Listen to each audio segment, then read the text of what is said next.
Assalamu alaikum. My name is Lubna Sayed, and we're starting our program called Ramadan Traditions from around the world. So what we'll be doing is we have selected 4 countries where HCI has their projects, and we'll be showcasing first a community member from our local community who will prepare the food from that one country that we've selected, and then after that we'll tell you which projects that are currently happening in that country from Human Concern International. So we're going to start the program off with Pakistan, since I'm from Pakistan, and I'm going to tell you what I've prepared.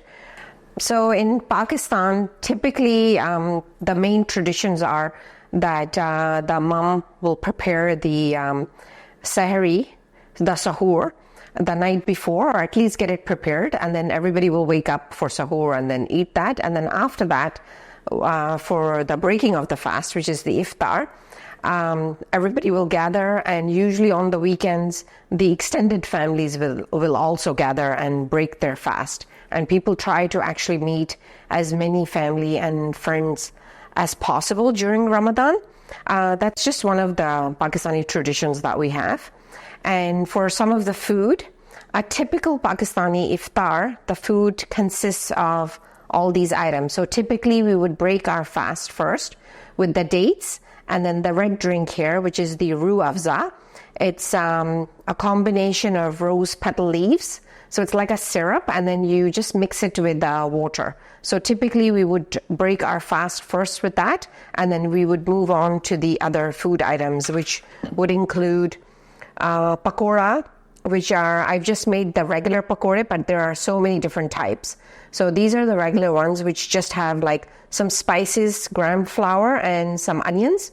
And then we make these samosas, which are actually made with very thin strips of like tortilla or flour, and then we roll them into triangles and we stuff them with meat. So this is something that we have. We'll serve this with either a mint chutney or a tamarind chutney, like the one I have today.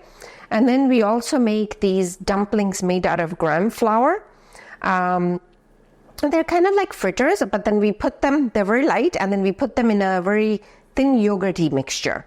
So this you must have. We call them dahi bade. And then we also like to have chana chaat, or chole as we call it. We have to have this as well. So this is very traditional food. Chole, it's just like your chickpea chaat or chana chaat. And then we end it off with a fruit chaat. So that's just mixed fruits. Typically it's just your basic fruits like bananas, apples, oranges, cut very, very thin. And then we put a little bit of black pepper, salt, and some seasoning, some spices, very light spices. And some people, what they do is whatever the fruit is in the season, they'll also add that to it. And of course, we have to have our either dum chai or karak chai. That's a must after the iftar. So these are what typically we would serve in a Pakistani traditional iftar. So now Iftikhar will actually tell us about what projects we have in Pakistan, and she'll tell you, how you can participate in them and also give you more information. Thank you. Thank you, Lubna. Since its founding in the early 1980s in response to the initial waves of Afghan refugees seeking safety in Pakistan, SCI has been implementing projects there.